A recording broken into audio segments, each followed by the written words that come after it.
próximo painel é o painel de varejo, que será mediado por João Pedro Flecha de Lima.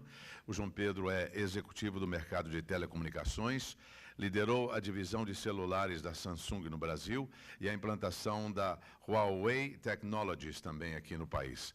Ele foi consultor sênior da McKinsey, participou na concepção e mediação da primeira edição do Smartphone Congress no Brasil, 2 anos atrás, em 2015. É engenheiro civil pela Universidade de Brasília, mestre em administração pela Columbia University e atualmente é CEO da Cabos Brasil Europa SA, sistema de cabo submarino que vai conectar Brasil e Europa diretamente. Então, João Pedro, por favor.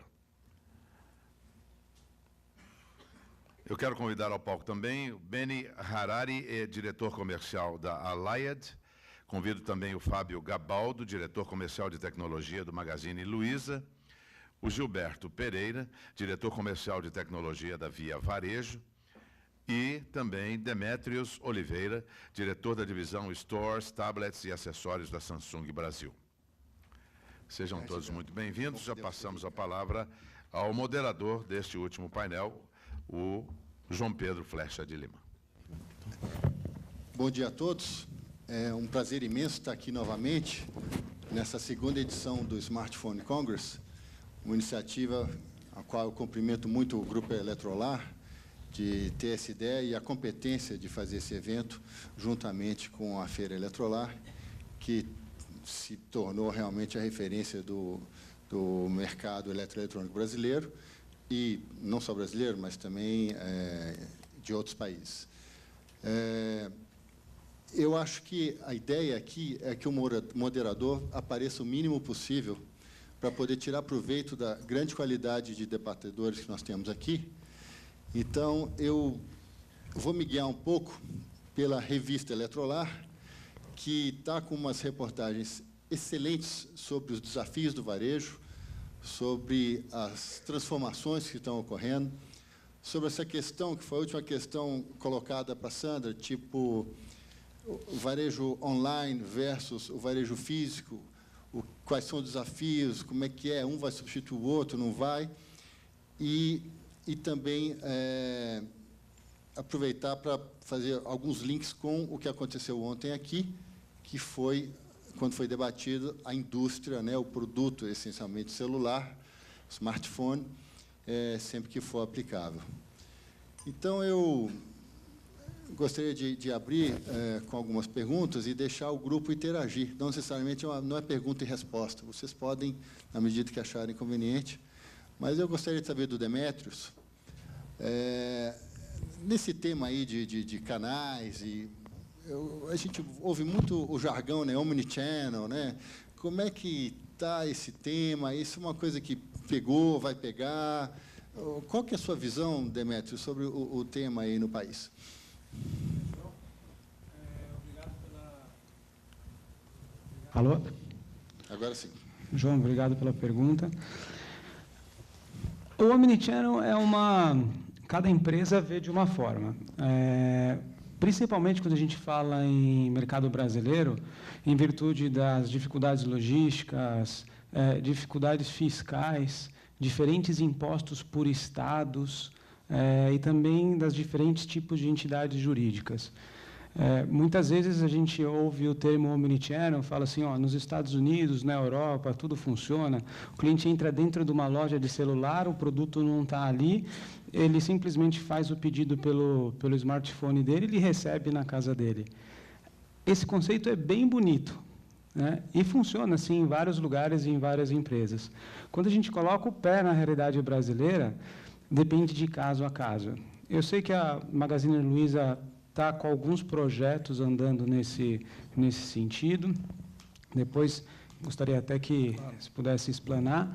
Mas, no caso da nossa experiência prévia, uma das maiores itens que dificultavam isso não era a integração sistêmica, não era a qualidade do aplicativo, era assim como conectar entidades jurídicas diferentes, notas fiscais de entrada, notas fiscais de saída, tinham que sempre ser projetos acessórios. Vou dar um exemplo. Uma certa vez, nós precisávamos de um projeto que, caso não tivesse determinado tipo de produto num determinado estado, o consumidor conseguisse comprar o produto pelo celular.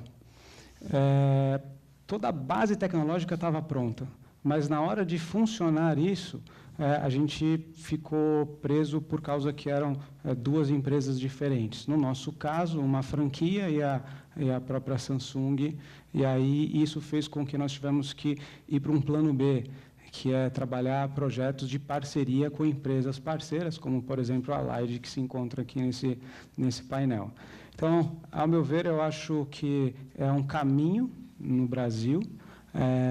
Muitas empresas já estão fazendo isso, só que eu acredito que a gente tem que pensar direitinho. Eu sou bem a favor de iniciar pequeno, mas iniciar bem estruturado. Ou seja, está no estágio ainda mais de, vamos dizer assim, modismo do que real. Não está ainda uma coisa efetiva. Eu acredito que não. Eu acredito que está num estágio de diferentes tipos de empresa, né? O exemplo da Magazine Luiza. As lojas são próprias. Então, a gente está conversando empresa A com empresa A. Então, você consegue gerenciar seu próprio estoque, você consegue enviar um produto para o consumidor através da mesma entidade jurídica. Quando a gente fala de uma rede de franquias, citar uma franquia alimentícia, nós temos ali o franqueador e nós temos várias outras entidades jurídicas diferentes. Você não consegue ir na loja do Flecha, por exemplo, e pegar um determinado produto e pedir para que um franqueador master te abasteça. Existem cargas tributárias nisso que inviabilizam de que o produto seja vendido com lucro e pague as suas taxas e assim por diante. Então, você tem que ir com um projeto paralelo, que é trabalhar com redução de margem e assim por diante, e muitas vezes é difícil acertar o caminho. Então, eu acho que depende muito da empresa. Demetrios, me permite complementar aqui um tema? Claro. Você foi citado, você tem direito à réplica. Eu acho que uma parte básica, inicial do Omnichannel já ocorre, que é comprar no site e buscar na loja, comprar na loja, não ter, pegar pelo site, receber em casa. Acho que essa parte embrionária já está razoavelmente endereçada, mas eu vejo que cada canal dentro do Omnichannel vai ter o seu papel e sua relevância. Então, na apresentação da Sandra, ela estava falando da grande relevância do mobile. A gente entende que o mobile tem sua relevância, assim como o computador também não vai morrer, assim como os shoppings não vão acabar da noite para o dia. E acho que uma tendência adicional para o Omnichannel que a gente vê no mercado americano, que em algum momento vai chegar para o Brasil, são os Home Assistants, que é o Google Home, o Amazon Echo, que você começa um ambiente dentro da sua casa para começar a trabalhar também em Omnichannel. Então, a gente vê que tem um longo caminho aí de todos os canais se complementarem e que a gente está, pela minha visão, só no começo de uma longa jornada aqui nesse tempo. Entendi. Gilberto, diz que o Warren Buffett vendeu a participação dele no Walmart porque achou que esse conceito de loja física estava declinante. Mas, por outro lado, a Amazon comprou a Whole Foods. Quer dizer, de um lado você tem...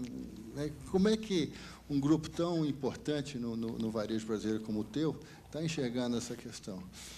Olha, na nossa visão, o consumidor ele não tem um carimbo de consumidor do online, consumidor da loja física. O que o consumidor quer hoje é o que ele quis a vida toda. Há 30, 40 anos atrás, o consumidor só queria uma boa experiência de compra. E eu acho que essa é a grande dificuldade que o varejo tem que lidar hoje. Oferecer para um consumidor uma ótima experiência de compras, e eu não estou falando de lojas conceitos, que você mostra uma loja aqui que deu certo, que tem uma vitrine virtual, então estou falando de uma cadeia de 1000 lojas em que você precisa proporcionar ao consumidor uma boa experiência de compra, que atenda o desejo simples dele, que é chegar, ter informação sobre o produto, comprar, pagar e levar no menor tempo possível, da melhor forma possível. Quando você vem para a realidade de um mercado como o nosso, a boa experiência de compra, ela tem uma parte que é a questão da logística, do acesso ao produto, que é o principal papel do varejo nesse negócio. Quando nós adoramos o mundo virtual, mas ele só é possível se alguém entregar um smartphone na mão do consumidor. Esse é o processo mais complicado. E a gente vê o testemunho das pessoas que esperam 7 dias para receber uma compra porque comprou no online. A gente vê o testemunho, porque se você entrar no Reclame Aqui, você vai perceber que 90% das reclamações são por conta de falta de entrega. Ninguém está reclamando do desenho do site, ou até tem alguma reclamação nesse sentido, mas a maioria das reclamações é porque a mercadoria não chegou, porque o lojista não entregou da forma adequada, porque ele foi mal atendido no saque. Então, o consumidor está reclamando da falta de uma boa experiência de compras. A nossa visão é de que você só pode proporcionar isso se você tiver capacidade de operar em toda a jornada do consumidor. E nós aprendemos também, porque nós, no passado, fizemos uma separação do e-commerce e da loja física, e isso nos causou uma série de problemas, porque a gente deixou de capturar um mundo de sinergias que a gente poderia fazer, não para a companhia apenas, como redução de custos, mas para o consumidor, né?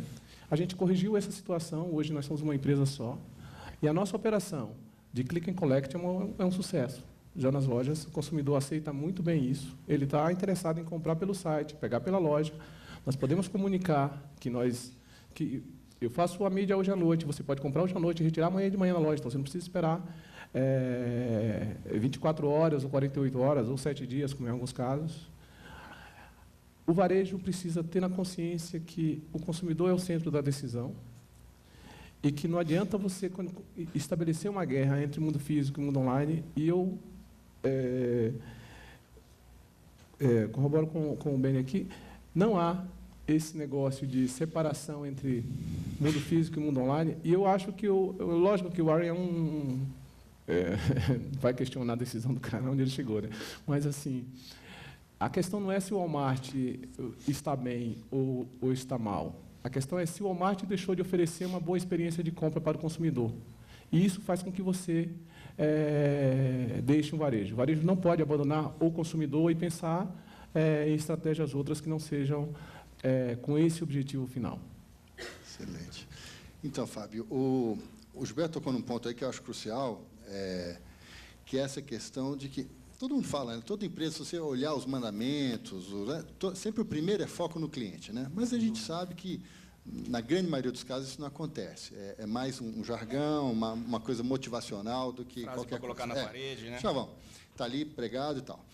E ali fica. Agora, como fazer, e o Magazine Luiza ele tem uma reputação de estar encontrando uma boa fórmula de fazer isso, como fazer uma integração efetiva onde o vínculo seja com o cliente, ou seja, não importa o canal que ele está utilizando para adquirir o seu smartphone, ou muitas vezes ele está utilizando até o smartphone para adquirir outros produtos, porque hoje essa pesquisa do Ibit mostra que do e-commerce, hoje 1/3 já é através de smartphones. A pessoa utiliza smartphones para comprar outras coisas. Como fazer para que essa experiência do cliente, efetivamente, seja integrada, seja uma coisa onde ele, não importa se ele está na loja, ou se ele está no site, ou se ele está no smartphone, enfim. Bom, boa tarde, João, Beni, Gilberto, Demetrios, todos os convidados aqui. Bom, obrigado pelo convite, né? É um prazer estar aqui participando. Olha, você tocou num ponto que é muito importante, né? Eu acho que corrobora também com a visão do Gilberto, né, que hoje, né, a gente tem que estar centrado realmente no cliente, né? Então a gente tem que oferecer a melhor experiência para ele aonde ele quiser comprar, né? Então, até nesse último ponto na sua pergunta, né, se você, né, olhar nossas propagandas, a gente encerra ela com a assinatura, né, fala assim, ó, compre pela loja, pelo site ou pelo celular. Realmente o tráfego mobile tem crescido muito, né? Então conversa muito com a apresentação da Sandra também, né? Hoje mais de 35% das nossas vendas já são mobile. Né, mais de 50% do tráfego, né, do e-commerce é mobile, né, seja através de app ou seja através do M ponto, né, então isso vem crescendo muito. Eu acho que a maneira de unificar essa experiência, né, foi como a gente estava falando aqui, né, enxergar o consumidor como único e oferecer a melhor experiência para ele na hora que ele quiser, né, onde ele quiser comprar e como ele quiser comprar. Né. Então, a multicanalidade, né, acho que o Demetrios falou, apesar dos desafios que a gente acha ainda no Brasil, né, das questões tributárias, logísticas, né, eu acho que já é uma realidade. Né. Acho que o Magazine Luiza ele sempre teve uma proposta de acreditar numa plataforma única, né, de experiência, né, então, seja através da loja virtual, seja através do, né, do nosso site, seja através agora do app, que vem ganhando força cada vez mais. Né, e hoje, né, as experiências de compra e retira na loja, né, elas vêm ganhando muita força também, muita atração. Né. E eu acho que a gente tem procurado buscar, por exemplo, envolver essa jornada, como o Gilberto bem citou, né, do consumidor, através de, por exemplo, serviços adicionais. Né? Então, o cliente que compra na loja, por exemplo, compra pelo site um smartphone e vai até a loja buscar esse smartphone, né, a gente tem que capturar também mais valor dessa experiência, como, por exemplo, oferecendo um serviço adicional, né, oferecendo um seguro, roubo e furto, porque a gente sabe que o varejo físico, né, então acho que teve alguém na plateia que também fez uma pergunta a respeito de que, olha, se vai substituir o varejo físico, né, a experiência virtual. E eu concordo com a Sandra quando ela fala que a gente tem que tomar um pouco de cuidado, porque esses dois mundos são muito complementares. Né?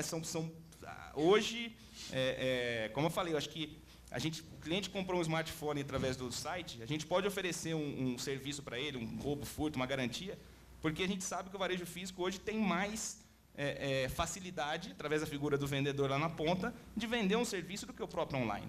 Né? Apesar do crescimento do serviço online, é fato, né, a Sandra citou o Get Ninja, né, a própria Use, mas a interação ali, né, a experiência no momento da compra, a explanação, né, a conversão, a gente sabe que tem uma facilidade maior no varejo físico. E o próprio, né, acho que o próprio também ecossistema em torno do smartphone. Né? Então, a gente tem investido agora em potencializar a venda de acessórios, aumentar, por exemplo, espaços de conveniência dentro das lojas.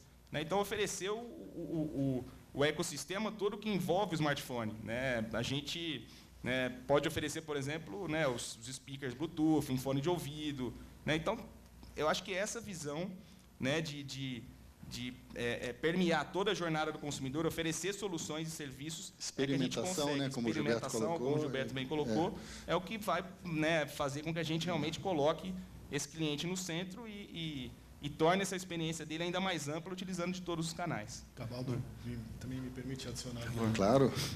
Me parece que tem uma revolução silenciosa das lojas físicas que talvez seja mais disruptiva do que toda a parte de novidades no mobile commerce, que é a tecnologia falando com os serviços, que é o que você tem que falar. Então, se o consumidor fosse olhar puramente por preço e por comodidade, talvez ele ia ficar na casa dele comprando online. Mas os varejos têm feito com grande sucesso vender produtos de tecnologia com serviços agregados. E isso não tem experiência que se compara. Nem só a loja física vai entregar um serviço adicional de seguro, tirar dúvidas. Acho que o pessoal vai muito na loja para querer saber mais dúvidas e mais conhecimento de produtos. Acho que essa revolução é menos sexy do que a tecnológica, tem menos apelo, mas é mais disruptiva. Um fato que queria adicionar aqui, a Apple anunciou agora recentemente que eles querem que as lojas deles se tornem, que agora são 80% negócios e 20% entretenimento. E que no médio prazo eles querem inverter essa loja, então que seja 80% entretenimento e que as pessoas vão para as lojas deles tomar café, ter experiência de entretenimento, conversar. Então acho que é uma revolução silenciosa, mas que vai mudar muito os hábitos de consumo aí do mundo da tecnologia. É isso que a gente tem buscado, né? Então acho que essa experiência, como você falou, no ponto de venda, é fundamental. Então, né, o próprio uso do smartphone hoje nas lojas como uma ferramenta de venda. Né? Então, a gente usa nas lojas, 100% da nossa equipe de venda ela é equipada com o smartphone, então isso melhora a experiência. Então, é assim que a gente tem procurado trabalhar. Eu noto que o varejo físico, nessa linha que o Beni colocou, ele está pegando características que o varejo online detinha e está transferindo as melhores práticas para o varejo físico. Por exemplo, a famosa pessoas que compraram isso aqui também compraram isso aqui, né? Então, ou seja, recomendações cruzadas, fazer toda uma venda consultiva, né? Porque o vendedor varejão clássico, ele nunca gostou muito de, entre aspas, perder tempo, né? Ele queria tirar o pedido, fazer tempo e já partir para outra, né? Mas parece que hoje o novo varejo ele está se tornando mais consultivo, mais informativo, permitindo aos clientes comparar os produtos efetivamente. Muitos pontos de venda já têm Wi-Fi, enfim, está um ambiente mais propício, né, Demetrios, para que seja... Só fazendo um contraponto, ao mesmo tempo que o varejo físico aprende algumas coisas com o varejo online, o inverso é verdadeiro também. Como vender uma TV de R$20.000 no .com? Como vender um produto que demanda explicação, demanda... Ele fala assim, ué, mas a tela é assim, é igual esse aqui custa 5.000, esse aqui custa 500, qual que é a diferença? Só lendo as características do produto. Uma das iniciativas que foram tiradas da loja física e enviadas para a loja online é o operador digital. Dependendo do produto, tem uma pessoa exclusiva ali para atender aquela pessoa que quer tirar dúvidas adicionais. Na tela dele aparece a imagem, é um operador num local físico dizendo, olá, bom dia, cliente Beni, gostou desse produto? Posso te explicar um pouco mais o detalhe dele? E todas as vezes que tem esse tipo de atividade, nada mais é do que tentando cobrir esse gap que, numa loja física, você consegue. Agora, um ponto importante que a gente acabou trazendo é o tema do custo de fazer uma loja física ou uma loja online. No começo, a impressão que se tinha é que você gasta pouco para operar uma loja online, e isso vai ser um diferencial muito grande para você abrir um negócio, tocar um negócio. A experiência tem nos mostrado que uma loja online, sem muito investimento em tecnologia e logística, ela tem vida curta. E nesse aspecto, a loja física ganha competitividade também, porque a loja física era um imóvel, gente, aquela coisa toda para operar, e no começo nós imaginamos que isso pudesse ser um problema sério. Mas hoje, a demanda de investimentos tecnológicos para se ter uma loja online e a demanda para se operar a logística de uma loja online também é muito alta. Por isso que eu acho que as companhias de varejo que vão sobreviver a esse negócio são as companhias que são capazes de fazer omnichannel, são capazes de fazer a integração de vários canais. A única plataforma, que tem plataforma para os vários canais. Eu acho que nós estamos aprendendo isso. E uma novidade que nós vamos ter, aí eu acho que daqui a 2, 3 anos, aí talvez tenha sido o tema da indústria de ontem, é a introdução do 5G.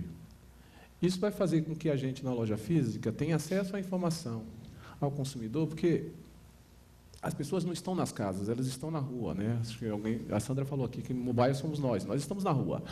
E se eu puder fazer contato com essas pessoas na rua, eu chamo essa pessoa para dentro da loja. Então, o 5G vai provocar uma revolução ainda no varejo que nós vamos experimentar, porque a troca de informação, o acesso ao consumidor vai ficar muito mais rápido e muito mais fácil de interagir com ele, onde ele estiver, de fato.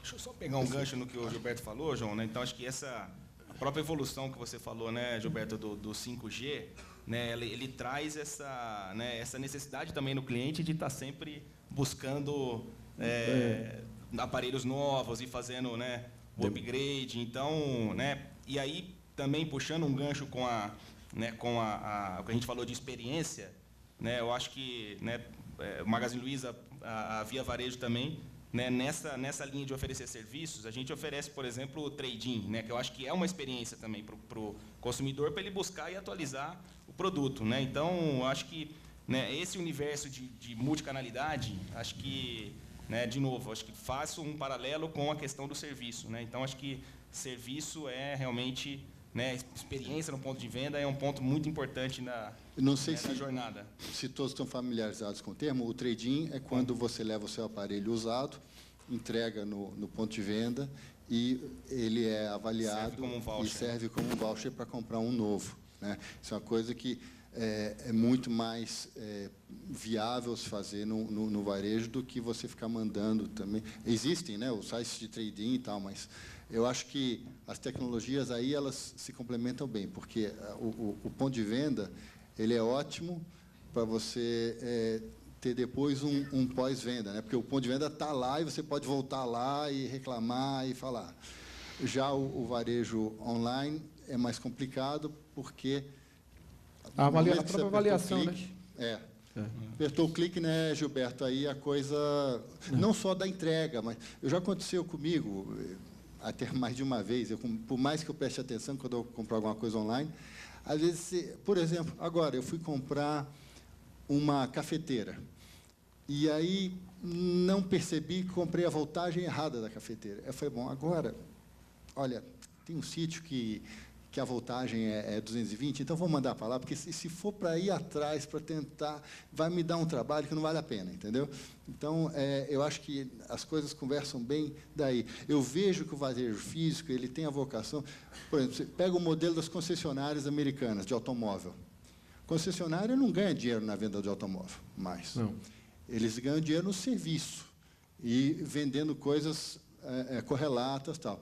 Eu acho que o varejo vai seguir por esse caminho, já está seguindo, né? Você vai ter o cliente, você vai saber o que ele precisa, você vai telefonar para ele, olha, o seu smartphone já está, né, meio fim de linha, 1 ano e meio, está na hora de trocar, e assim vai seguir, né, Gilberto? Eu acho que... Essa é uma realidade que nós já enfrentamos hoje no varejo físico, a venda de serviços, não só no ato da compra, como o Gabaldo citou aqui, como garantia, serviço de seguro, mas no pós-venda. Eu acho que tem muita coisa que já está sendo implementada que vai fazer com que essa gama de oferta de serviços ela mude radicalmente. A gente está falando do trading, mas a gente está falando que o varejo ainda não opera o banco de dados dos consumidores com a intensidade que ele deveria operar, né? Saber que você comprou um smartphone da geração de 2017 e que você precisa comprar um smartphone da geração de 2018, eu posso te contar que eu tenho uma oferta legal para você, um negócio legal para você, isso ainda é feito de uma forma muito tímida pelo varejo. E essa intensidade é alguma coisa que nós estamos prestes a ver acontecer no mercado brasileiro, de uma forma muito intensa. Um dos melhores aprendizados que eu acho é quando você trata de smartphone e tratar a base dele, dos nossos clientes. Hoje nós temos essa relação com o banco. Eu sempre gosto de brincar. A tua gerente de banco te liga e fala assim, ó, Gilberto, tem mais R$1 milhão na sua conta lá, vamos investir em mais um investimento. Todo dia ela liga. Liga todo dia.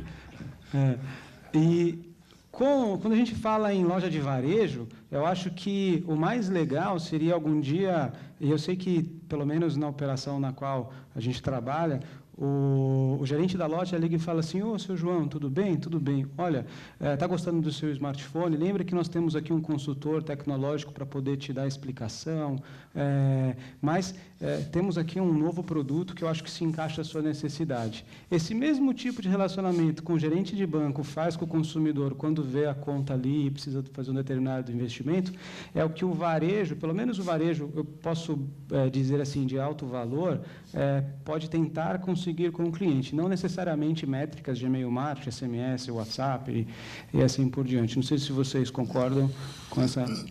Acho que tem um tema aqui. A gente está vivendo o mercado brasileiro de telefonia, hoje é praticamente um mercado de substituição de smartphones. Então, tem pouca gente sem smartphone querendo mudar para smartphone e tem muita gente querendo migrar de um smartphone para outro, então quebrou o telefone. É basicamente um mercado de substituição. Além disso, a gente combina com um ticket mais alto. Então, o ticket de telefonia era R$600, R$700, agora está migrando para R$1.000. A gente vê que uma tendência a 2020 chegar em R$1.500. Isso só vai acontecer se tiver uma venda muito consultiva. Apesar da gente ter visto aqui o tema da GFK do brasileiro usar 12 funções, acho que perto do que o celular pode oferecer, é muito pouco. Acho que o celular pode fazer muito mais do que 12 funções e pode auxiliar muito mais a vida da população do que 12 funções, e, em média, que a gente está falando aqui. Então, isso só vai acontecer com venda consultiva, com assistência direto, mesmo que se o cliente não entrar na loja para comprar naquele momento, para que ele tenha um tratamento diferenciado, para que as pessoas entendam a necessidade, para que ele quer o telefone. Essa virada só vai acontecer com um nível de tratamento muito alto nas lojas. Acho que aí vou passar a palavra para os papas das lojas aqui, que sabem mais do que a gente. Eu acho que a gente tem que reconhecer uma realidade que, apesar de que o consumidor sabe mais ou menos o que ele quer no ponto de venda, ele ainda tem muita necessidade de orientação do time sobre qual produto comprar, o que é melhor e qual é o melhor negócio para ele. Nós estamos falando isso porque hoje 75% das vendas de smartphones são feitas nas lojas físicas, né? Então, as pessoas ainda têm muita necessidade de buscar informação no ponto de venda. E mesmo nós estamos falando de smartphone, que é um item que está na mão de todo mundo, e você tem muita experiência com esse produto. Exato. Eu só acrescentaria um ponto, né, que é, além de tudo que o Gilberto falou, Demetrios, enfim, o Beni, né, eu acho que esse papel, né, que a gente falou de evolução do varejo, de ser mais consultivo, né, ele pode, né, e deve até ir além da própria venda do aparelho, né? Eu acho que, por exemplo, a gente costuma falar que, né, a Sandra expôs muito bem, a gente é número 1, o Gilberto confirmou aqui, número 1 em redes sociais, né? E a gente fala que a grande maioria do consumidor brasileiro usa majoritariamente o smartphone para Facebook e WhatsApp. Né? Então, assim, o papel aí do varejo também, além da venda consultiva, como o Beni falou, para ele usar mais recurso, também tem um papel educativo de quais aplicativos que ele pode usar, que pode impactar, inclusive, a vida daquele consumidor. Né? O Demetrios lembra, quando a gente estava juntos na Samsung, a gente tinha uma preocupação muito grande de dar aquele algo mais para o consumidor, porque o smartphone ele tem inclinômetro, bússola, exato, GPS, ele tem tanto recurso que ninguém se dá conta. Então, realmente, esse é um tema que eu acho, com essa nova formatação do varejo, eu vejo até o vendedor ajudando a usar aplicativo no futuro. O sujeito vai explicar, não, você instala esse, põe aquele, né, vai ser uma coisa. Porque o smartphone, apesar do Gilberto colocar muito propriamente, que tem muitas opções, muitas verdades, mas é um produto essencialmente padronizado. Então, teoricamente, seria um prato cheio para o e-commerce, né? E, ainda assim, o e-commerce não dá nem 25% das vendas de aparelhos. Quer dizer. Mas eu tenho uma pergunta para o Beni, que é o seguinte.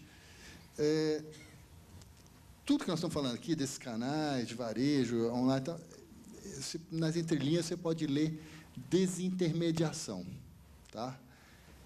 E como é que você me justifica a existência, o espaço de uma distribuidora no meio desse cenário todo? Quer dizer, o que faz com que tenha aí uma distribuidora no meio? Bom, a Light hoje representa metade do mercado de distribuição de telefone celular. A distribuição de telefone celular é algo como 20, 25% do nosso mercado, então tem um papel relevante. E muita gente pergunta para a gente como cabe 25% do mercado em distribuição. E o que a gente tenta falar é que a gente não se enxerga mais somente como distribuidor. A gente quer ser um grande parceiro e um grande facilitador, tanto da indústria quanto do varejo. Vocês, inclusive, têm várias lojas próprias de várias marcas, né? Então, um dos nossos princípios que a gente seguiu lá atrás é que a gente não quer entrar em conflito, nem com a indústria, nem com o varejo. A gente quer agregar valor nisso. Então, a Samsung foi uma dos parceiros que nos facilitou. A gente não enxerga como conflitivo esse papel de ter algumas lojas da Samsung, da LG, da Sony, para entender como funciona o mercado, até para oferecer soluções para os nossos varejistas. Nisso, a gente conseguiu agregar um pouco de valor para a Samsung e expertise para a gente poder vender para os varejistas. Como cabe no distribuidor, a gente atende hoje mais quase 4 mil clientes, numa base mensal. A gente entende que a indústria não vai conseguir atender mais do que 100, então sobrariam aí mais de 3.900 e pouquinho para a gente atender. A gente sempre tentar agregar valor. Então, o que a gente estava buscando, qual é o papel disso para a gente caber um intermediário na jogada. A gente busca customizar produtos e serviços para oferecer para os nossos clientes. Então, se o pessoal quer colocar um aplicativo na tela principal do celular, a gente oferece esse tipo de serviço. E assim a gente consegue agregar um pouco e fazer sentido numa cadeia entre indústria e varejo. Ou seja, se um cliente seu varejista quiser botar a marca da empresa na tela, quando iniciar, esse tipo de coisa, vocês provêm, né? Acho que datas sazonais, Dia das Crianças, então algum varejista quer fazer algo com... Dia do emoji, olha, cadê Eliana? Não sei se ela está aí. Eu fui fortemente impactado pelo dia do emoji, viu? Eu sabia perfeitamente que era. Tá. Então, acho que a gente tenta oferecer diversos tipos de serviços para agregar valor na caixinha que vem o celular. Então, o que a gente pode colocar adicional aí para caber e para justificar esse papel dentro da cadeia. E vem cá, vocês usam escolta armada para levar os celulares? Sim. Puxa vida, hein? É carga preciosa mesmo. Preciosíssima. Acho que, principalmente no estado do Rio de Janeiro, está muito duro. Sei que outros varejistas também até não estão avisando quando vão distribuir produtos de ticket alto, lançamento de ticket alto, até para não dar conflito, porque realmente está dando muito assalto. Puxa vida. O Gilberto está na revista aqui da Eletrolar também, que o Via Varejo está fazendo experiências e trabalhos com o Watson, da IBM, né, nessa linha de botar inteligência, né, no atendimento. A gente está...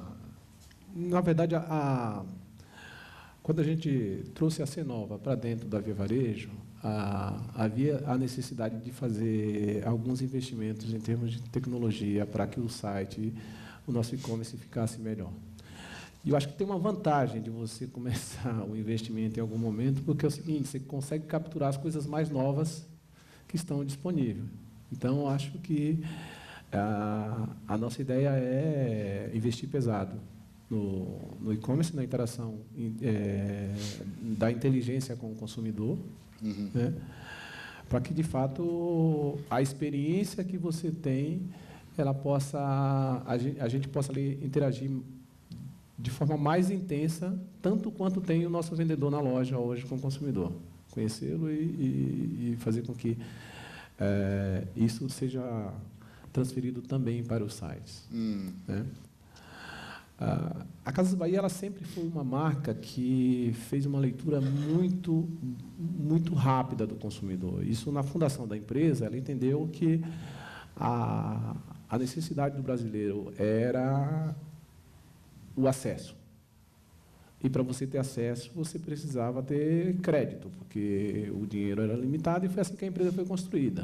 Ela foi entendendo quais eram as necessidades do brasileiro. Lógico que hoje, quando você fala que ter crediário é um diferencial, naquela época era um diferencial, né?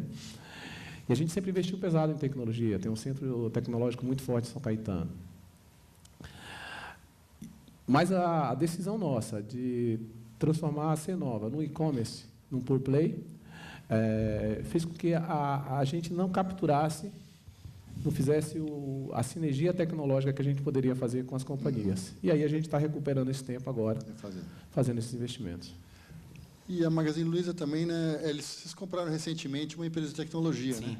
Sim. Foi uma empresa especializada em fazer integração de marketplace, né? Que eu acho que é outro tema relevante, né, para o nosso mercado. Verdade, vocês estão com 400 mil já produtos? 400 mil produtos e com estimativa de crescimento. Então, acho que é outro tema bastante relevante, né, para o nosso mercado, né? Então, a gente, quando fala de omnicanalidade, né, dessa experiência, dessa jornada, né, o marketplace, acho que é outro grande, vamos dizer... Explica 2 minutos para a plateia, porque algumas pessoas talvez não sejam familiarizadas como funciona o marketplace. Bom ponto. Então, o marketplace, ele nada mais é do que vários lojistas, né, que tem, talvez não só o pequeno, mas também tem um e-commerce grande, ele se plugue na sua plataforma, né, então, para poder oferecer o serviço dele, né? Então, né, qual que é um dos grandes, né, acho que ativos aí das grandes plataformas de e-commerce, dos grandes varejos, é a audiência, né? É o tráfego que a gente fala, que é o número de pessoas visitando, né, o site. Né? Então, muitas vezes, esse pequeno e-commerce, ou, né, enfim, independente do tamanho ou não tem talvez uma audiência tão grande. Então, ele se aproveita dessa audiência que tem, né, os grandes varejos aí para ofertar o produto dele, colocar o produto dele na vitrine. Então, você visita o site, por exemplo, do Magazine Luiza e né, você vê um produto lá que né, a gente não comercializa na loja física e esse pequeno varejista está expondo através lá da plataforma. Né? Então, além disso que a gente estava comentando, né, João, acho que esse é outro realmente elemento de experiência mesmo. E né? tem crescido muito os negócios via marketplace, né, Fábio? É uma Tem coisa crescido, que tem crescido. Tem crescido bastante e eu acho que essa é uma tendência. Né? A própria Amazon, né, que a gente Sem falou dúvida, aqui, tá... que é todo digital, tem muito marketplace. Né? Exato, acho que tem bastante gente falando da vinda da Amazon para cá. Né?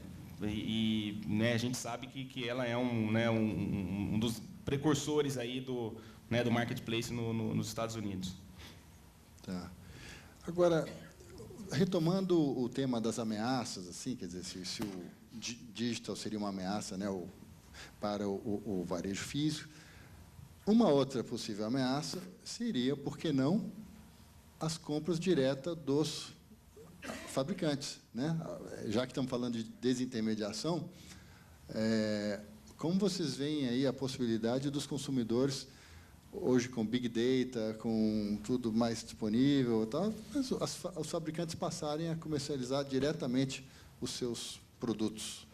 Deixa eu só fazer um adendo aí, aproveitando a sua pergunta, né, e conversa um pouco com o que o Gilberto falou agora. Né, não sei se você concorda, Gilberto, né, mas eu acho que, até com relação a essa ameaça, né, da desintermediação, né, eu acho que, como o Gilberto bem colocou, o varejo é um grande promotor de inclusão através do acesso ao crédito. Né? Então, essa expertise de fornecer crédito, de entender o consumidor lá, né, e de ter todo o know-how para poder fornecer esse crédito, acho que é um dos, vamos dizer aí, dos limitadores a essa possível ameaça. Né? Mas eu acho que é um ponto que a gente tem que estar sempre olhando. É um ponto de preocupação, mas eu acho que a própria capilaridade do varejo, a própria distribuição, quanto essa promoção de acesso ao crédito são os elementos que ajudam a, de alguma maneira, mitigar, vamos dizer. Um outro elemento que ajuda muito é que a gente tem visto nos últimos anos que a indústria tem ganho mais dinheiro que o varejo. Então, sem dúvida, a gente percebe que assim, operar porta a porta, consumidor a consumidor, correndo todos os riscos do negócio, não é algo tão trivial. Então, a indústria, a gente tem pouquíssimos casos de indústria que tem um relacionamento de venda direta desse segmento nosso, em que ela foi bem sucedida, porque ela perde a questão da escala. Que isso é o que faz com que o varejo possa dar certo ou errado. Se você não tiver escala nesse negócio, você não consegue fazer a logística. Acho que foi o Beni que falou agora há pouco, a entrega de smartphones é no caminhão blindado. Então, imagina se você sai distribuindo smartphone por aí, a dificuldade que é. O custo de distribuir ainda é muito alto. O custo de manter loja, para que o cliente tenha a experiência, ainda é muito alto. E aí, quando a gente compara isso mesmo em mercados maduros, a gente percebe que essa questão da indústria assumir o papel de varejista, eu acho que nem me parece ser a vocação ou a intenção da indústria, que esse seria um ponto para discutir, mas do que a gente tem conversado com a indústria aí, não parece ser a vocação da indústria, tem algumas experiências e tal, mas não parece ser o ponto de vocação da indústria. Tem um outro limitador no Brasil que o Fábio falou do crédito do lado do consumidor, mas tem o crédito do lado do varejista, que você precisa ter uma estrutura sólida de caixa para poder ter acesso a crédito num país de riscos como o nosso. Então, essas questões vão limitar a indústria a querer construir um modelo de relacionamento direto realmente relevante. Porque a indústria pode ter um modelo de relacionamento com o consumidor, mas numa escala pequena, mas não com a intenção de substituir o varejo. Eu não acho que isso seja algo que esteja na pauta. Gilberto, se eu puder adicionar, acho que eu tenho duas certezas em relação a esse tema dessa ameaça. A primeira certeza é que o Brasil não é para amadores. Não. Então, a gente viu aqui nos últimos anos a Xiaomi tentando vir para o mercado brasileiro, fazendo uma abordagem direta ao consumidor final. e no final acabaram saindo do país. Depois de 6 meses, né? Depois de alguns meses. Então, primeiro é que o Brasil realmente tem um monte de limitadores, que não é simplesmente replicar o modelo chinês, americano, europeu. A gente vive uma realidade bastante peculiar. A segunda certeza que eu tenho é que, se a gente está vendo um momento agora complexo dessas questões de indústria e do consumidor final, acho que as questões vão ficar cada dia mais complexas. Então, uma tendência que a gente também vê é varejo virando marca própria, loja pura online virando loja física começando a trabalhar no online, loja que não vende celular começando a vender celular. Então, a segunda certeza que eu tenho, assim, se hoje está complexo, o cenário para 2, 3, 5 anos é de uma complexidade ainda maior entre todos os canais. Mas tem um ponto, né? Eu, como indústria aqui, é importante lembrar que a palavra concorrência, ou o que veio a iniciativa de vender direto para o consumidor, eu acho que a gente poderia substituí-la por complementar, né? Uma palavra que complemente. No caso da nossa operação, a gente já está há quase 5 anos, presente em quase todos os estados do país. E, dependendo do produto que você trabalha, você tem uma complexibilidade de itens que vão de A a Z, cores diferentes. Agora, o Gilberto aqui tem que comprar de 6 marcas diferentes, com 8 cores diferentes, com características diferentes. Na hora que você vai ver só uma determinada linha de celular, ele tem que ter 100 SKUs. Mas eu também, como... Explica o que é SKU, por favor. 100 unidades diferentes de produto, né? Por exemplo, o mesmo produto com diferentes Se muda modelos. a cor, muda o SKU, né? E o mais interessante é que, muitas vezes, a indústria ela fala assim, ok, mas eu tenho necessidade de vender o rosa, vender o verde, vender com um chip, com 2 chips, e eu gostaria de explicação detalhada nesse sentido. Então, a grande maioria das indústrias no mundo, quando elas partem para uma iniciativa própria, ou de loja online ou de loja física, ela tende a responder a seguinte pergunta para ela: de qual forma que eu consigo vender 100% dos meus produtos? E demonstrar 100% dos meus produtos, sem uma interferência direta, ou por limitação de produto, ou por limitação de concorrente. E como eu consigo complementar essa experiência com o consumidor? Por exemplo, na operação atual que a gente tem, além de smartphones, tablets, nós temos wearable, acessórios. Então, como que você vai explicar para o consumidor uma nova tecnologia de realidade virtual? Qual a diferença? Como é que funciona? Tem que ter tempo. Esse tempo, muitas vezes, num varejo convencional, não é tão fácil de ter. É um trabalho hercúleo desses homens aqui, ter que treinar diversas marcas, diversos sistemas operacionais, diversos aplicativos, e a cada 6 meses muda tudo, né? E a competitividade ali de vendedor, e até o grau de instrução impacta nisso. Então, eu digo que o varejo brasileiro ele tem que ser uma escola. Tem que ensinar matemática, português, como falar, como vender. E aí, então, a indústria vem para complementar. Eu já peguei muitos casos de cliente que comprou na loja aqui do Gilberto, até na Magazine Luiza, voltou lá na loja e falou assim, olha, eles me explicaram bem, comprei lá numa condição que eu tinha, mas eu gostaria de saber mais um detalhe. Esse produto cabe assim, assim, assim, esse cartão de memória? Poderia me explicar com um pouquinho mais de... Então, aí a indústria tem que vir para ajudar. Tem que vir para complementar. Então, só queria... Eu acho que nós temos um ecossistema, né? Então, por exemplo, o Gilberto comentou do ponto de concessão de crédito para os varejistas, né? Coisa que a Light tem grande expertise, né? Também o Gilberto colocou sobre o elevado custo de se montar uma operação online. Isso muitas vezes é subestimado. Aliás, quase sempre. As pessoas falam, é online, então é só os computadores, eu não vou ter vendedor, não, então... Só que o online, ele, em algum lugar, ele vai estar armazenado, vai ter os programadores, os call centers, não sei o quê. Então, eu acho que tem espaço para todos, né? Com isso, enfim, eu gostaria de pedir a cada um para fazer seus comentários finais e a gente encerrar o nosso bate-papo. Primeiramente, obrigado pela oportunidade, obrigado pelos ouvintes. Eu acho que esse assunto aqui ele é riquíssimo, né? Se a gente tivesse mais umas 3, 4 horas, acho que a gente falaria aqui, né? E acho que o ponto importante, até na primeira pergunta que você me falou sobre o Omnichannel, acho que é voltar o nosso foco para o consumidor final, né? como conseguir ganhar espaço no coração do consumidor final, como agregar o melhor para ele, como fazer desse consumidor final não apenas um cliente assíduo, mas um cara que ama a sua marca. Hoje em dia, a gente nem fala de amar a marca, mas a gente fala aquele cliente que tem preferência para comprar na sua loja. Não importa se é online ou se é física. Então, eu acho que esse é o trabalho que a gente tem que desenvolver muito, e com base em comunicação, capacitação, e eu acredito que vontade. Tecnologia, você tem que ter vontade, você tem que ir, frequência, buscar toda hora, todo momento. Não é tão simples, mas se a gente amar o que faz, a gente consegue transferir isso para o consumidor também. Muito bem. Gilberto, antes de você chegar, a gente tinha combinado aqui entre nós que todos íamos ficar calados só para poder ouvir você o máximo de tempo possível, mas a gente acabou até falando um pouco demais, mas comentários, por favor. Não, muito obrigado pelo convite, obrigado a vocês por terem comparecido, nos prestigiado.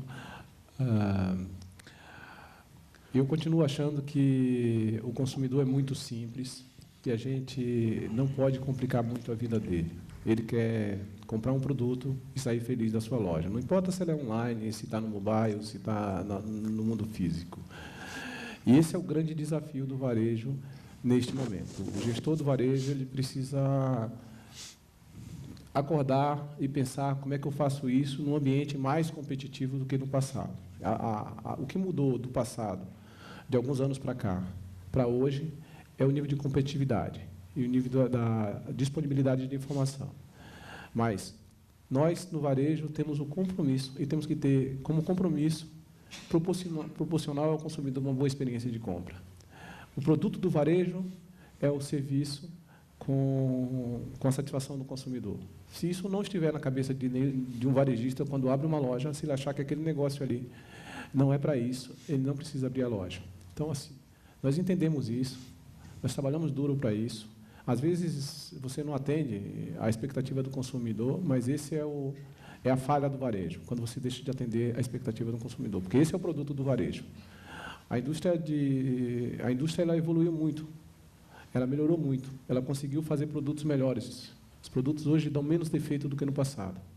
O varejo tem evoluído, a gente precisa acelerar isso, tanto na exposição, no atendimento, na entrega, na logística, porque o consumidor continua querendo a mesma coisa do varejo. Ele quer uma boa experiência de compras. Acho que esse é o compromisso da Via Varejo. Nós trabalhamos forte para conseguir isso. Somos líderes há muitos anos no mercado brasileiro, vamos continuar sendo, se Deus quiser, e vocês continuarem comprando.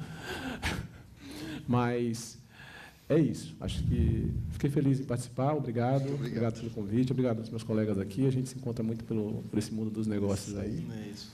Obrigado a vocês. Bom, obrigado mais uma vez, João, pelo convite, aos meus companheiros aqui, Gilberto, Demetrios, Beni, a todos os ouvintes. Eu lembro, antes de passar vou retornar, na verdade, ao Magazine Luiza, eu tive uma experiência no e-commerce, do Walmart, que você até citou, do Walmart, que foi o maior varejista do mundo, e eu lembro que a pessoa que me contratou falou o seguinte: olha, o Walmart está decidindo investir em e-commerce porque percebeu que, sei lá, nos últimos 10 anos, perdeu muito espaço para a Amazon, nos Estados Unidos. E aí eu lembro que ele citou e falou o seguinte: olha, os nossos filhos vão comprar em e-commerce como a gente faz compras em shopping. Então, eu represento hoje, trabalho nas lojas físicas do Magazine Luiza, mas a gente discutiu muito aqui sobre multicanalidade, omnicanalidade, esse novo consumidor, esse consumidor digital. E aí eu lembro, não faz tanto tempo que eu tive essa experiência, que ele falava: olha, os filhos vão comprar. Então, quer dizer, isso já é uma realidade. Então, isso já está acontecendo e o consumidor mudou demais e está mudando cada vez mais. Então, eu concordo com o Gilberto falou, a gente tem que pensar em ter uma boa experiência, mas em como atender esse consumidor durante a jornada, e propor a ele, e promover essa melhor experiência de compra em todos os canais. Eu acho que a gente tem pensado, o Magazine Luiza tem pensado muito, como a categoria de smartphones como um todo, também como um promotor de inclusão digital. né? Porque a gente sabe que tem muitos consumidores, né, que ainda não, apesar da gente ter o crescimento e tudo mais, muitos consumidores ainda não fazem parte dessa jornada, né, desse mundo digital, né? Então, através de promover crédito, como a gente debateu muito aqui, né, através de ensinar, né, nós acreditamos hoje em ser um grande agente de inclusão digital, né? Então, seja através não só da compra do dispositivo, como eu citei, né, do smartphone, que é o nosso tema aqui, mas também através da utilização dos aplicativos, né, de ir muito além do Facebook, do WhatsApp, né, mas mostrar, né, como que ele pode usar um gerenciador financeiro para melhorar a vida dele, né, como pode monitorar a saúde, como a Eliane falou, né, como ele pode, né, através do próprio smartphone, né, ter uma renda adicional, como aconteceu muito no país recentemente, que a gente passou por uma crise econômica, ainda estamos atravessando, quer dizer, estamos começando a colocar a cabeça para fora d'água para respirar, né, a gente viu um movimento de pessoas que, né, através do seu smartphone, por exemplo, começaram a se plugar na plataforma do Uber para ter uma renda adicional, né? Então, né, a gente acredita muito nisso, né? Esse consumidor está aí, né, e a gente quer ser um catalisador e um promotor de inclusão digital. Tá? Muito bem. Obrigado. Beni, comentários finais. Vamos lá. Uma das missões da Light é vender todos os produtos de tecnologia para todos os clientes varejos do mercado brasileiro. Então, minha consideração final é para que continuem contando com a gente, para todos os canais, para todas as opções, que a gente quer agregar valor em todas as cadeias aí e fazer com que não ocorra a desintermediação, mas que a gente agregue algo em cada um dos nossos clientes e fornecedores. Muito bem, muito obrigado. Muito obrigado, senhores.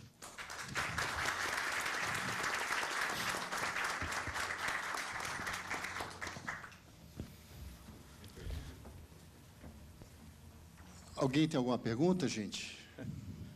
Tem. Dois já levantaram a mão lá atrás, a moça aqui na frente. Acho que não. Oi. Oi, gente, tudo bem? Eu sou Melissa, da Tech Tudo, e eu tenho duas perguntas para fazer, uma para todos vocês e outra era para o Demetrios, que é sobre tablet, né, no especial Samsung. Mas eu, como experiência de usuária, tive uma experiência um pouco chata, mas assim, eu sou uma usuária chata, né? Eu sou usuária geek, aquela que acompanha a tecnologia. Eu ganhei um tablet da Samsung, muito legal, adorei, o S2. Aí percebi que eu poderia trabalhar com ele. Comecei a substituir o meu notebook por ele em grandes eventos, porque eu só tinha que bater um texto rápido e entregar o texto, não precisava estar com o notebook. E aí tinha um acessório que eu queria muito, que era o teclado do tablet, e eu não achei nem na loja da Samsung, nem em varejista nenhuma. A minha primeira pergunta é, por que a gente não encontra acessórios dos tablets de ponta, dos celulares de ponta, que a gente já gastou uma fortuna para comprar, e a gente quer gastar mais uma outra fortuna com os acessórios e não consegue porque não encontra no Brasil? Eu só fui encontrar no Mercado Livre e alguém cobrando o dobro do preço, que não era o preço de anúncio, né? Mas acabei comprando porque eu queria muito. E a outra pergunta era para o Demetrios, que é especificamente sobre tablet. A gente vê o IDC falando que o mercado está diminuindo, que está vendendo cada vez menos. Qual é a opinião da Samsung sobre isso e como é que vocês pretendem continuar vendendo tablets? Porque o S3 é um produto fantástico, eu tive com ele na mão, eu usei, eu gostei. Mas, na minha opinião pessoal, acho que falta a experiência do usuário, o cara poder usar, achar que é legal e, de fato, comprar. Como é que vocês estão contornando isso? Obrigado pela pergunta, ótima pergunta. Embora o mercado de tablet esteja caindo, essa informação aberta, eu sou autorizado a falar, o mercado de tablet brasileiro ele diminui 10% comparado ao ano passado com esse ano. No entanto, o mercado que a Samsung atua, que são tablets de média gama e alta gama, permanece o mesmo. É tão importante esse mercado para a Samsung que, na última estimativa, segundo a GfK, o nosso percentual de market share em valores está em 47%. E, para ter esse percentual, porque a Samsung acredita na categoria de tablet. O Tab S3 foi lançado no dia 13 de julho, é um produto fantástico, lançado com o mesmo preço, inclusive, do Tab S2, que foi lançado anos atrás. Dessa vez, corrigindo, trazendo teclado, keyboard, trazendo capinha apenas de proteção, que era uma voice of the customer, que a gente fala, né? Então, o consumidor falou, então a gente não tosquenejamos, a gente realmente trouxemos, então está disponível nas grandes redes varejistas, lojas online, loja Samsung do Brasil, mas nós acreditamos nesse segmento. Esse segmento, ele... E é legal que teve uma pesquisa, e a gente, não sei qual que está o tempo aqui, Flecha, mas a pesquisa mostrou que 80% das pessoas que compram um tablet e têm o seu tablet, eles são usuários assíduos, usam o tablet a toda hora, que foi uma pesquisa que a gente contratou da Antenas até para lançar o Tab S3. O sucesso está em você começar a mostrar o que o Tablet S3, o que o tablet ele pode beneficiar para as pessoas. E um outro ponto importante muita gente usa o tablet para o trabalho, como segunda opção, entretenimento. Mas boa parte do consumidor usa o tablet para entretenimento como primeira opção e trabalho como segunda opção. Continuaremos investindo nessa categoria, trazendo capinha, teclado. É realmente uma categoria fantástica.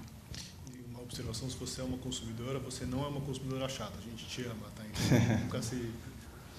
Deixa eu complementar a questão que você falou de acessório, talvez, Gilberto, você pode acrescentar algum ponto. Eu acho que assim, o varejo sempre teve dificuldade de trabalhar a categoria por questão de limitação de espaço na loja, por roubo, por algumas operações complementares. Tanto que ela é uma categoria que hoje a gente está apostando, então acho que, como eu falei, o Magazine Luiza está apostando em desenvolver a categoria, em aumentar a exposição em loja, mas a gente tem hoje, por exemplo, o e-commerce, que é um canal que explora muito mais uma gama maior de acessórios. Com relação ao produto específico que você achou, você não achou, enfim, eu não sei qual é o modelo, mas... É um pouco disso que eu falei. Acho que o varejo sempre teve muita dificuldade de trabalhar essa categoria por questões como roubo, como exposição na loja, o próprio engajamento do vendedor em vender, porque o vendedor é comissionado na ponta. Então, é uma categoria que sempre teve uma atração maior em autosserviço, o consumidor pegava e levava. Mas a gente comentou aqui sobre o marketplace. Então, assim, o marketplace, sem dúvida, é uma estratégia para você aumentar a complementaridade de produtos, de sortimento, de ter mais produtos disponíveis, através de outros varejistas. Então, acho que a tendência é que melhore cada vez mais a experiência com acessórios e disponibilidade de produto. Não sei se você quer complementar. Eu só gostaria de adicionar o que o Fábio falou, é que quando você vai para acessórios específicos, você tem a questão do volume. Então, a escala é muito pequena. E aí, a solução, de fato, é você ter isto no marketplace. Eu acho que é o primeiro ponto que vai te atender. Eu acho que nós, lá na Casas Bahia, no Ponto Frio, na Via Varejo, já temos uma experiência com marketplace, a gente deve alongar isso aí. O problema que a gente ainda não tem para lidar com acessórios, especificamente os acessórios originais, é o tema do custo, porque esses produtos, como são importados em lotes menores, eles não usufruem dos benefícios que os smartphones usufruem hoje para serem produzidos no Brasil.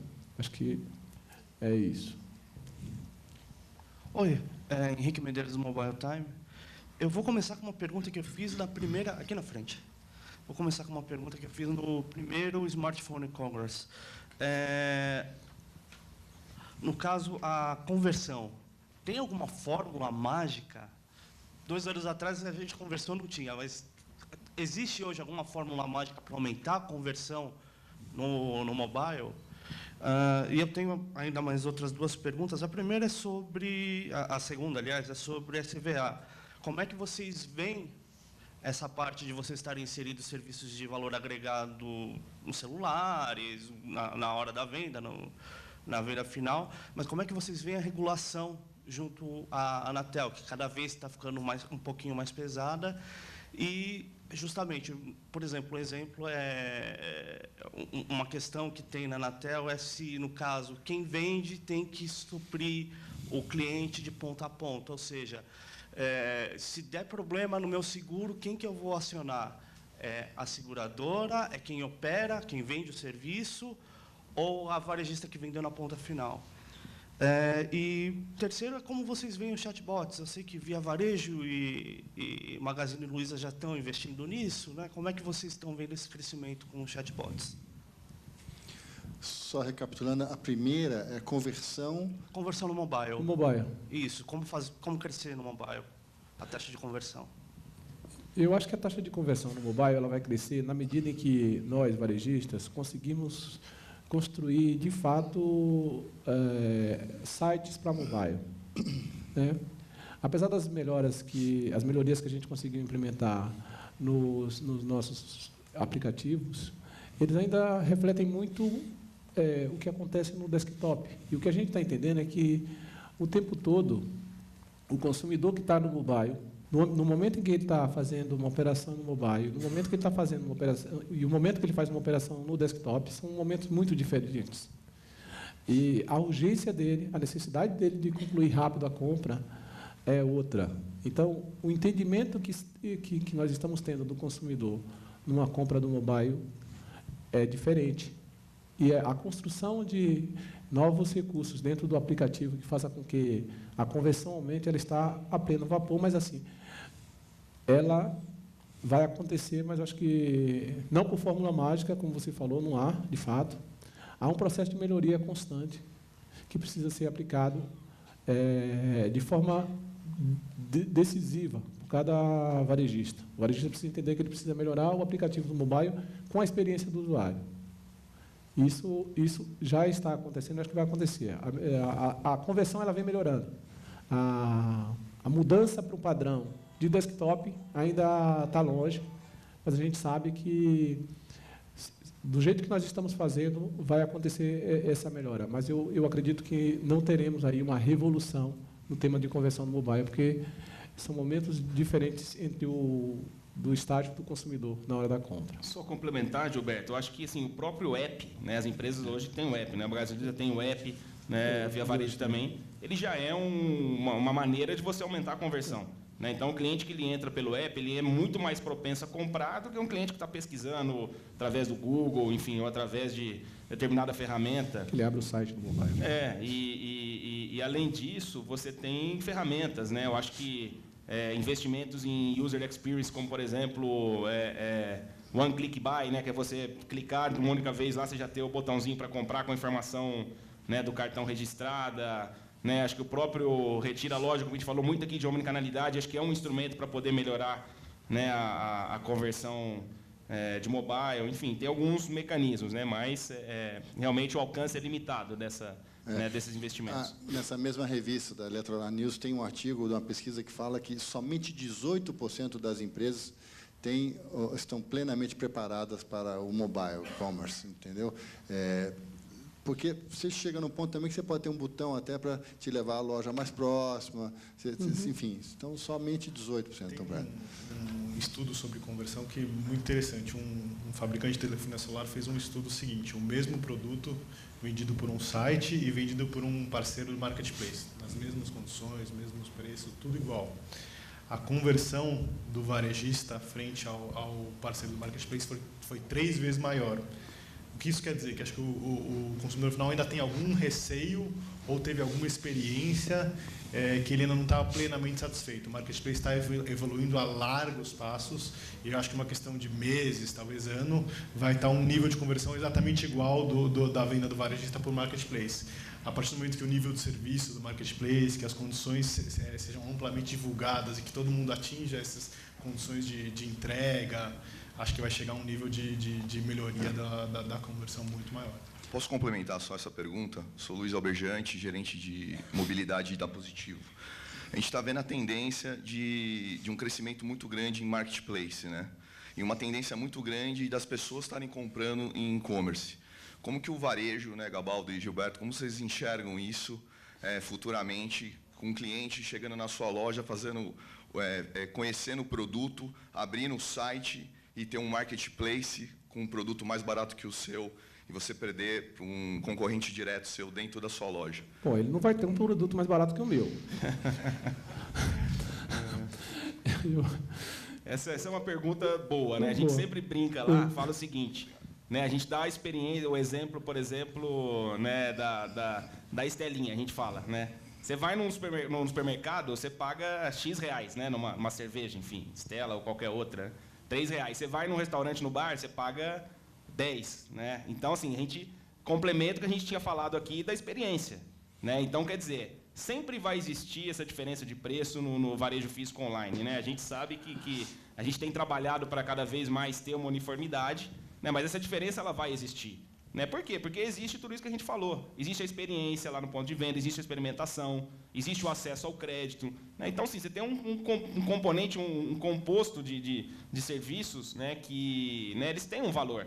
Né? E tem um custo também. Né? Então, é natural que tenha essa diferença. O que não pode é ter um gap muito grande. Né? Aí, alguma coisa de errado tem. Né? Agora, o que a gente precisa entender é o seguinte, o marketplace, para o consumidor, ele não entende esse negócio de marketplace. Na cabeça dele, ele entrou na sua loja, viu um produto, e se ele tiver com um preço bom, com prazo de entrega, com um nível de serviço bom, ele vai comprar com você. Então, ele não buscou o marketplace, ele buscou um produto dentro da sua loja. A gente entende que naquilo em que nós somos core, o nível de competitividade ele deve ser saudável para o negócio ali. A gente opera liderança nesse segmento já há muito tempo. Nós temos competidores muito respeitáveis nesse negócio. Mas o marketplace, ele dá acesso, mas ele não pode ser uma ferramenta que faça assim. O outro varejista que está dentro do seu marketplace, ele precisa ser muito eficiente, ter um nível de serviço, um custo de operar muito mais barato que você, para ele ser muito mais competitivo que você. O que eu acho que, na verdade, a discussão, em algum tempo daqui para frente, no varejo, não vai ser a questão do preço, porque preços imbatíveis, de fato, vai ser algo mais difícil de se fazer nesse país. O que você vai ter vai ser serviços imbatíveis. E isso vai depender muito da qualidade do varejo, da capacidade do varejo de conseguir uma escala de se tornar competitivo. Eu acho que o marketplace ele tem um papel nesse negócio, dentro das grandes redes de varejistas, que é ser um papel complementar ao sortimento, quer ser um papel de dar acesso a varejistas que não têm acesso ao consumidor por produto que aquele varejista não tem, o que não é core nosso, porque não dá para operar tantos milhares de SKUs como nós temos hoje para oferecer para o consumidor. Então, eu acho que o marketplace ele tem um papel muito importante. Nós queremos ser relevantes em marketplace. Essa é uma situação que já está definida. Agora, eu acho que o papel do marketplace é, de fato, ele complementar o sortimento. É fazer com que o meu consumidor, dentro do meu site, compre e encontre ali todas as soluções para ele. Não tememos essa questão da competitividade do preço por conta do marketplace. Porque, se é uma empresa legal, a gente sabe que tem as limitações que a gente tem para operar, talvez maiores. E se não é legal, o consumidor vai descobrir rapidinho. Bom, meu nome é Luiz, aqui. Eu falo em nome da ProShot Brasil. A gente é distribuidor de acessórios, voltados especificamente para iPhone. É uma case ultra prova d'água que permite o usuário mergulhar até 30 metros de profundidade. Mas, enfim, eu vou retornar ao tema de acessórios. E ontem, um dos palestrantes mencionou um tema que me veio em mente, porque a gente está em busca de parceiros no setor varejista, e ele falou a existência de varejistas parceiros e varejistas que simplesmente buscam espremer o distribuidor ou fabricante. E como a gente está nesse dilema de buscar algum parceiro, a gente queria saber um pouco de como você enxerga o posicionamento da empresa de vocês, o que vocês acham que pode melhorar para ficar a parceria mais forte entre o distribuidor e o varejista. Obrigado. Eu acho que, né, assim como a gente falou muito de experiência, de solução, a gente busca num fornecedor, né, são relações, sim, de parceria, né, mas que tenha uma gama de serviços também, além do produto, né, enfim, do preço justo, que a gente considera que é o preço justo, né, com a rentabilidade que a gente precisa para poder operar, né, porque a gente tem um custo de operação também importante, né, que, enfim, o produto ele tem que ser rentável a ponto de nos entregar essa margem, cobrir os custos de operação, né, porque a gente está ali para propor o produto, oferecer o serviço para o consumidor, né. Então, acho que o distribuidor, enfim, como qualquer parceiro, tem que nos fornecer essa gama de, né, não só de produto, mas de serviços também, né? Uma entrega dentro do prazo previsto, né? Uma acuracidade e cumprimento de um determinado plano, né? De um forecast, né? Enfim, pagamento e por aí vai, né? Um pós-venda eficiente, né? Que seja, né, também relevante para o nosso consumidor. Então, acho que é assim que a gente se posiciona, né, como né, varejista, né, na maneira de fazer negócio, e, sim, visando relações principalmente perenes, né, que tenham perenidade. Né? A gente não quer um parceiro para nos fornecer agora como uma oportunidade e depois né, que ele saia do mercado ou que, né, enfim, como você falou, esprema para que, senão, não é interessante nem para nós. Né? Ele tem que ter continuidade, tem que ter perenidade no negócio e na relação. É isso, acho que o varejo e a indústria, o distribuidor, ela tem aí uma situação em que existe uma interdependência. Então, não existe mais nem o varejista que espreme, nem a indústria que impõe. A necessidade de fazer negócio está em todos os lados. Agora, às vezes, a limitação está justamente na gestão de portfólio, né? E acho que a introdução do marketplace dentro dos grandes varejos, ela tem esse objetivo. Gerir portfólio, especificamente de acessórios, não é uma tarefa fácil, né? Todo mundo sabe disso. E eu acho que o varejo está apostando que o marketplace talvez seja uma alternativa, em que você encontre varejista que seja expert nesse negócio e que opere com você de forma consistente. Tudo bom? Meu nome é Eduardo, eu sou da Alcance Plus. Eu queria saber de vocês quais os mecanismos que vocês usam nos marketplaces, por exemplo, para que o parceiro que atua com vocês não esteja comercializando, por exemplo, produtos oriundos de roubo ou contrabando, porque hoje nós vemos vários produtos no marketplace, tanto do Magazine Luiza quanto da Casa Bahia ou Ponto Frio, que tem um preço bem diferente, um gap entre os preços do mesmo produto. Então, assim, o que vocês fazem para que... Quais mecanismos vocês adotam para que esses parceiros não estejam comercializando produtos oriundos de coisa errada, né, no caso?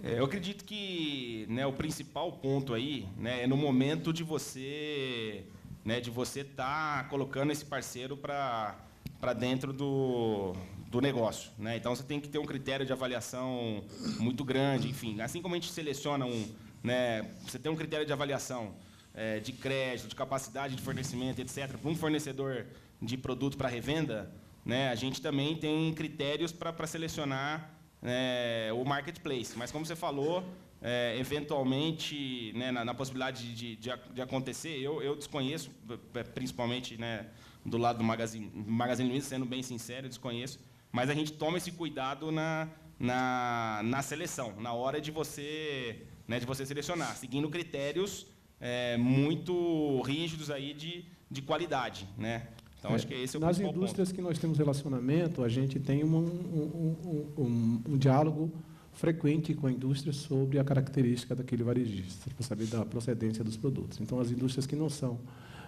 têm relacionamento, fica um pouco mais difícil fazer esse trabalho, mas na maioria das indústrias em que nós temos relacionamentos, a conversa com a indústria é frequente sobre os varejistas que estão lá no marketplace. Muito bem. Ok, então, gostaria de agradecer a todos, pedindo uma salva de palmas aos nossos palestrantes.